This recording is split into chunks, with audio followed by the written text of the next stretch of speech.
Dostlar selam. Yeni Ioniq 5'in içerisindeyiz. Bu aracı bana incelemem için temin eden Hyundai Yata'ya teşekkür ediyorum. Eski versiyonundan 20 mm daha uzatılarak 4655 mm'lik bir boya sahip olan, 1890 mm genişliğe ve 1605 mm'lik yüksekliğe sahip olan bu Ioniq 5'i bütün detaylarını sizin için anlatacağım. Ama her zaman olduğu gibi ilk önce ufak bir intro gelecek sizler için. Intro izlerken bir kontrol edin. Abone değilseniz kanala abone olun dostlar. Introdan sonra görüşürüz.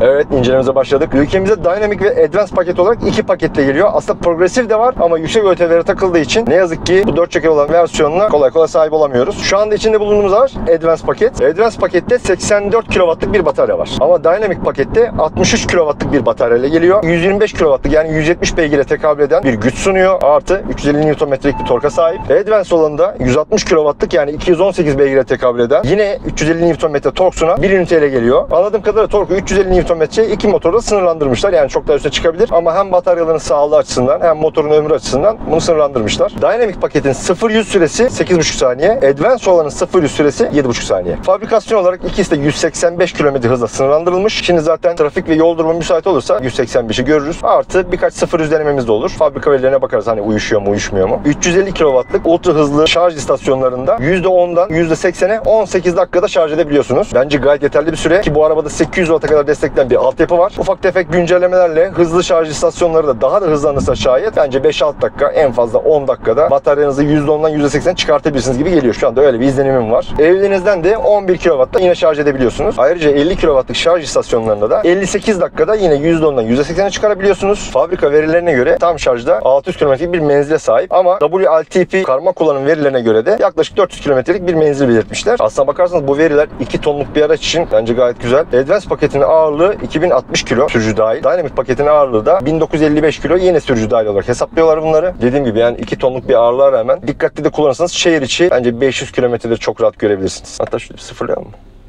Sıfırladık. Bakalım şu andan itibaren testlerimizde ne göreceğiz. İncelememize aracın içinden devam etmek istiyorum. Araca girer girmez bizi karşılayan 12.3 inçlik bir multimedya ve 12.3 inçlik bir kadrana sahip. Kadran seçeneklerin değil de orta taraftaki yol bilgisayarı seçenekleri buradan değiştirebiliyorsunuz. Burada pusulayı gösteriyor. Direksiyon üzerinde yer alan tuşa değiştiriyorsunuz. Pusuladan sonraki ekranda adaptif kruzun görselini görüyorsunuz. Bu ekranda kör nokta uyarı sisteminin belirteçleri var. Yani aracın arkasından geleni gideni görebiliyorsunuz. Ayrıca kör nokta uyarı sisteminde ayna köşelerini konumlandırmışlar. Hemen diğer ekranımıza geçelim. Bu ekranda da yine yol bilgisayarını görüyorsunuz ama buradaki roller sayesinde yol bilgisayarındaki verileri görebiliyorsunuz. Lastik basınçlarınıza kadar gösteriyor. Multimedyanın ve kadranın güneşli kullanımda şu anda bayağı bir güneşliyiz. Herhangi bir yansıma yapması söz konusu değil. Zaten örnek veriyorum, yansıma yaptığı zaman güneşli açıyorsunuz. Bunu çıkarıp şöyle uzatıp buraya çevirebiliyorsunuz. Güneşin uzatılması da güzel olmuş. Direksiyona gelmek istiyorum. Kalınlık olarak bence güzel. Ele oturuyor. Yani çok ince değil. Direksiyon üzerinde sol tarafta sürüş dinamiklerinizi ayarlayabileceğiniz yani adaptif cruise kontrolden şerit takip hatta şerit ortalamayı kontrol edebileceğiniz bir buton dizilimi var. Sağ tarafta da multimedyayı ve telefon rehberinize erişebileceğiniz. Bu arada araçta Apple CarPlay ve Android Auto kablosuz olarak sunulmuş. Kablosuz bağlantı yaparak buradan direksiyon üzerindeki butonla kontrol edebiliyorsunuz. Direksiyon üzerinde sol tarafta altta şuraya bir buton koymuşlar. Sanki üstü çevrilecekmiş gibi tasarlanmış ama butona basarak buradan sürüş modlarınızı ayarlayabiliyorsunuz. Eco, Normal, Sport, My Drive dediği sürüş modu kendiniz ayarlamalarını yapabiliyorsunuz. My Drive'den sonra Car modu var. Bakalım başka var mı? Başka yok, Eco'ya dönüyor. Şu an Eco'dayız. Yani bakalım ne kadar tüketebiliyoruz diye bir görmek amacıyla. Ama kaşıntı tutarsa şöyle Sport alıp gaz sabitken Sport'u alınca arabanın gidişi değişiyor. Şimdi 90 km hızla aşağı yukarı giderken. Bu arada Sport alınca kadran rengi değişiyor. Gaza oturmak istiyorum. 218 beygir, bakalım ne kadar gidiyor. Acayip gidiyor. Çok eğlenceli.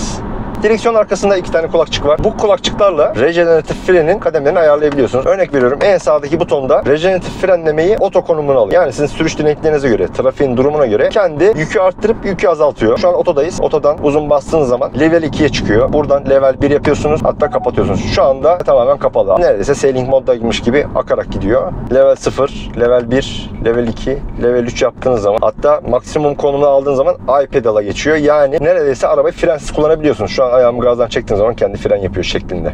Şöyle hızlanalım. Şöyle. Gazı bıraktım. Kendi fren yapıyor.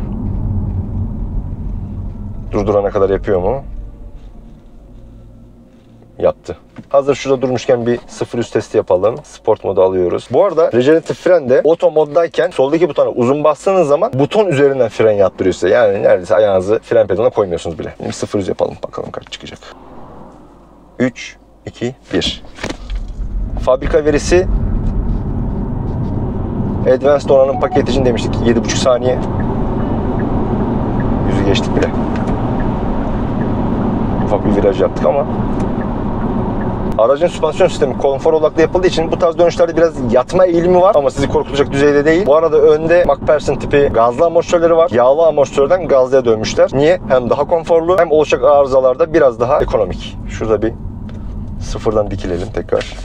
3, 2, 1 kalktık. Yine birazcık yokuş çıkıyoruz. ESP'miz tuttu. 80, 100. Acayip hızlanıyor. Yürüyen demişken arkalarda da bağımsız amortisörleri var. Konfor hakikaten acayip. Şuradan hemen şerit ortalamayı bir açalım.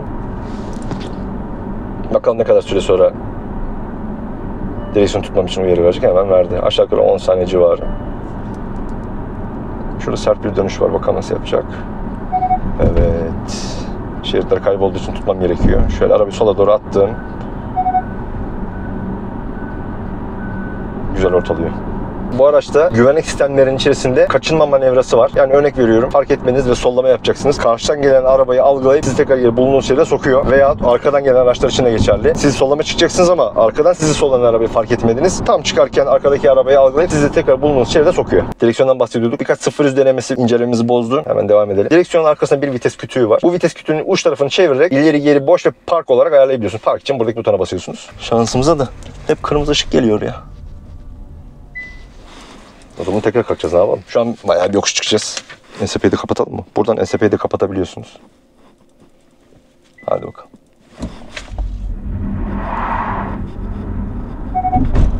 ESP'yi kapatınca güzel yanlıyor. 100 yokuş çıkıyoruz.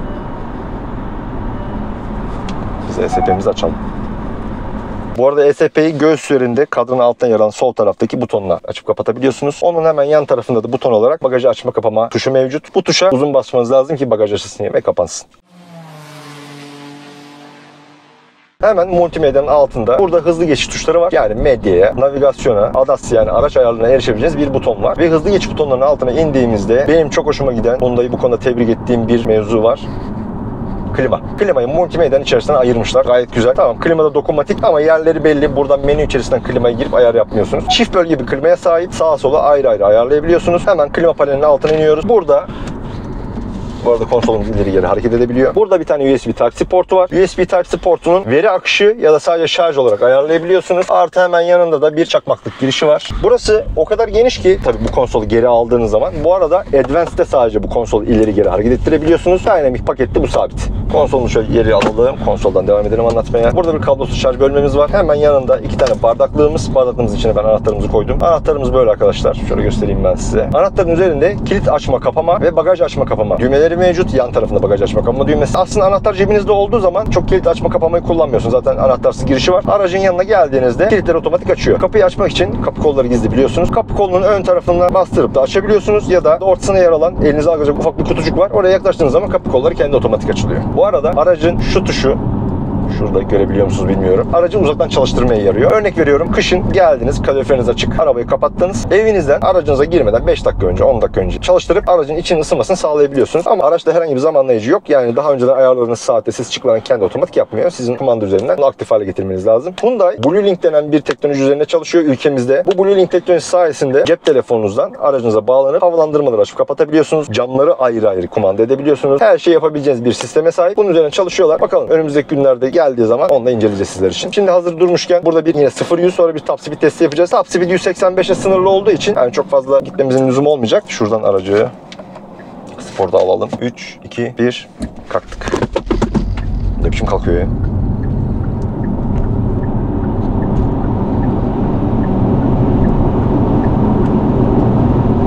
few moments later. 160.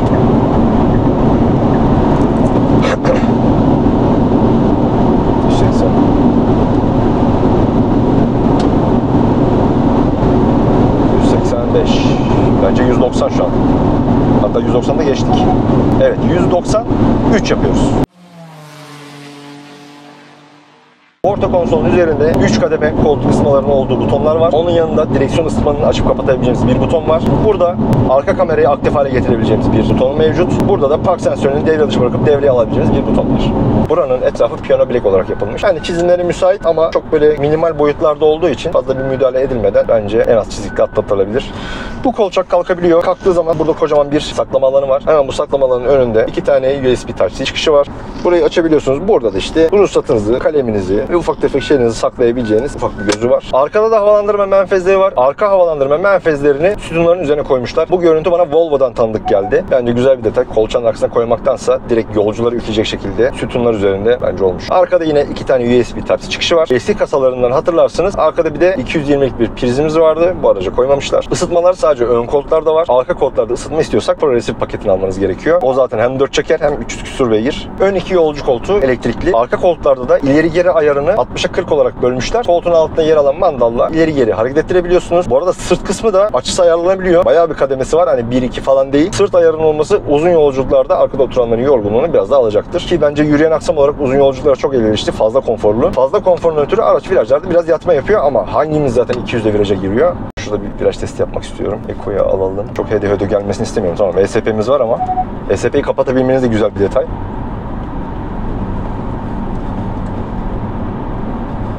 ESP devreye girdi. O kadar güzel tutuyor ki ESP. 2 tonluk bir aracı çok hissettirmeden kontrol edebiliyor.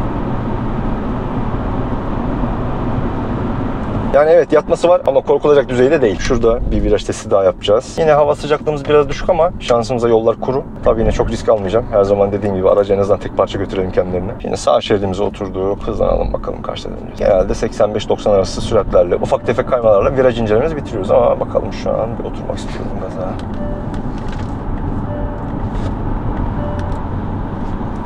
ESP devreye girdi. 100'le. Bence daha sıcak bir asfaltta çok daha stabil 110'larda girilebilir bu viraja. Siz genelde yapmıyorsunuz. Ben siz görün diye yapıyorum. Ben de normalde öyle kullanan bir adam değilim. Tamam. İnandım. Gelelim bagaj hacmine. 57 litrelik önde bir bagajı var. Hemen bu aşağıda yer alan kolu çekerek bagajı açıyorsunuz. Kaput amortisör olarak geliyor. Gayet güzel. 57 litre önde bir bagaj imkanı sunuyor. Arkada da 520 litrelik bir bagaj hacmi var. Bagaj 2 katman olarak tasarlanmış. Alt katmanına şarj kablonuzu ve küçük eşyalarınızı koyabilirsiniz. Hızlanalım bakalım. Buranın asfaltı da biraz artık eskimiş ama. Oha! ESP güzel tutuyor ya vallahi. Ve böyle ESP'nin devreye girmesi langur lungur değil. O kadar smooth müdahale ediyor ki çok anlamıyorsunuz. Ama ESP'yi kapatıp 45 derece açıda dönebilirsiniz yani. Net olarak söylüyorum. Araç güvenliği açısından bu arabada 7 tane hava yastığı var. 1, 2, 3, 4, 5, 6. 7. nerede? 7 ortada. Kaza anında 2 yolcunun birbirine çarpmaması için aradan açılan bir perde hava yastığı var. İyi düşünülmüş. Aracın adaptif cruise'u dur kalklı. Yani trafiğin durumuna göre öndeki araç durduysa kendi durup yine kendi kalkabiliyor. Ayrıca adaptif cruise kapalıyken dahi sizin sürüş stilinizi öğrenip adaptif cruise açıldığında sizin sürüş karakterinize göre sürüş sergiliyor bu araba. Gayet akıllı. Şimdi şurada bir fren testi yapmak istiyorum. Şimdi hızlanalım. Yine 180'lerde falan yapalım. 3 2 1.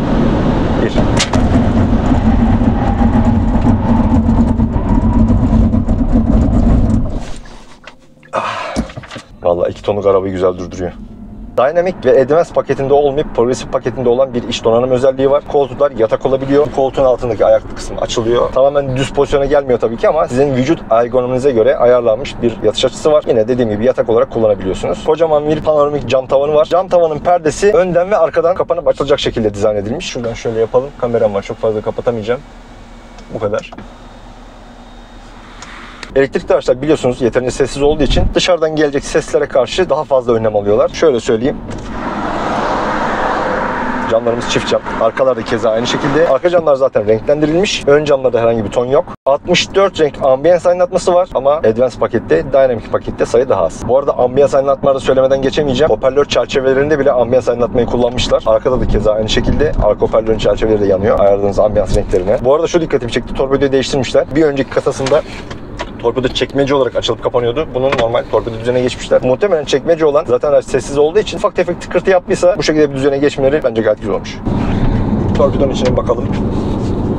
Torpidonun içi ne yazık ki plastik. Kapı işleri plastik. Bunun içine bakalım. Bunun içi keçe kaplı, güzel düşünülmüş. Buradaki burası da kauçuk. Burası da güzel. Ama torpido ve ne yazık ki kapı işleri plastik olduğu için, arabada zaten ultra sessiz olduğu için koyduğunuz eşyalarda ufak tefek tıkırtı olabilir. Gelelim aracın dışına. Farlar ve stoplar piksel piksel dizayn edilmiş. Bu arabayla ilk tanıştığımda dedim ki tam Minecraft'tan çıkma bir araba gibi. Bu aracın farları full led olarak geliyor. Full led ne? Uzun far asistanıyla beraber çalışarak karşıdan gelen aracın ya da sizin önünüze seyir halinde olan aracın gözünü almaması için onun bulunduğu bölgeyi karartıyor. Ama diğer taraftan hepsi aydınlık vaziyette. Bu far yapısı sadece Advanced donanımında var. Dynamic'te normal led olarak geliyor. İki farın arasında da tampon üzerinde bir ışıklı görseli var. Bu elektrikli araçların her tarafında artık ışık kullanıyorlar. Biliyorsunuz arka stoplar böyle boydan boya, farlar böyle boydan boya önünde yanıyor falan. Ama tabii kişisel zevkler değişkenlik gösterir. Bir şey diyemiyorum. Farların hemen altında yer alan ön tampon aktif tampon diye geçiyor. Ön tarafta iki tane elektrikli flapı var. Bu flaplar açılıp kapanarak gerek bataryaların soğutulması gerekse klima kullanımında klima radyatörünün soğutulması için kullanılıyor. Isıtma istendiğinde kapalı konuma geliyor. Bir 0-100 daha. Hadi kalktık. 80 100. 7,5 saniye değilmiş gibi sanki. Yani o kadar köşeli yapılara sahip ya, tabii ki bunlar hesaplanmış muhtemelen. Şurada bakalım dönüyor mu? Vallahi döndük. O kadar köşeli bir dizayna sahip ki dedim ki bu araba acayip bir rüzgar direncine sahiptir. 0.28'lik bir sürtünme katsayısına sahip. Vallahi bravo. Kapılar köşeli dizayn edilmiş. Ben sevdim. Çamurluklardaki dodiklerin ve kapı altının plastik olması ufak tefek çarpmaları sürtmelerde hasarın minimuma indirilip en ekonomik şekilde yapılmasını sağlamış. En azından kapınız boyanmıyor da çamurunuz boyanmıyor da çamurun ağzındaki plastik değişiyor. Biliyorsunuz bizim ülkemizde bir boya takıntısı var. Aracın eski kasasını hatırlarsanız arkada silecek yoktu. Bu arabaya silecek koymuşlar. Spoiler yapısı itibariyle ortasında iki tane hava girişi var. Yani cama doğru hava akışını veren. Bence dizaynını o şekilde yapmışlar ki arkada silecek kullanmaya gerek olmasın. Hatırlarsınız Peugeot'un 408'inde de arkada silecek yok. Spoiler yapısı aynı. Araç 19 jantlarla geliyor. 19 jantlara rağmen fazla konforlu. 235 55 19 ebattan lastikler kullanılmış. Bence bu jant lastik kombinasyonu üzerine havalı tip amortisörler koydukları için acayip bir konfor. Ama dediğim gibi virajlarda çok sapıtırsanız yatmasını hissediyorsunuz. Aracın arka tarafı dedik stoplar piksel sinyaller ve geri vites lambası yine piksel yanıyor. Bagaj kapağına gelelim. Elektrikli olarak açılıp kapanabiliyor. Ben açılış hızını beğendim ama kapanış hızı biraz yavaş. Bunu da muhtemelen güvenlik amaçlı yapmışlar. Yani kapatırken altında biri kalıp da başına, omuzuna, koluna çarpmasın diye. Adaptif cruise kontrol ve şerit ortamının üzerine güvenlik sistemi olarak zaten dediğim az önce çarpışma önleme sistemi var. Bunun üzerine bir de yorgunluk algılama sistemi eklemişler. Sürücünün yorgunluğunu algılayıp ona göre uyarısını veriyor. Araç 6 adet dış renk seçeneğiyle geliyor. Bence çok güzel renkler. Online olarak baktığınız ve beğenmeyeceğiniz renkleri showroom'a giderek bence kesin beğenirsiniz. Acayip güzel renkleri var. Şuradan da bir aracın turuna bakalım. Bu arada frensiz durduk. Şöyle tam tur. Yani 450-460 derecelerde bu da aynı şekilde bir tur var. Direksiyon üzerinde yer alan 4 tane nokta var. Bu 4 tane nokta Morse alfabesinde H harfine tekabül ediyor. Çok güzel düşünmüş bir detay. Evet arkadaşlar, Ioniq 5 ile alakalı anlatacaklarım benden bu kadar. Anlatmayı unuttuğum yahut sizin aklınıza gelen, sormak istediğiniz herhangi bir şey varsa videonun altına yorumlara yazın lütfen. Buradan aracı incelemem için bana temin eden Hyundai Yata'ya tekrar teşekkür ediyorum. Lütfen videoyu beğendiyseniz beğen butonuna basmayı ve kanala abone olmayı unutmayın. Korsan takipçi olmayı lütfen. Bir sonraki videoda görüşürüz. Hoşçakalın.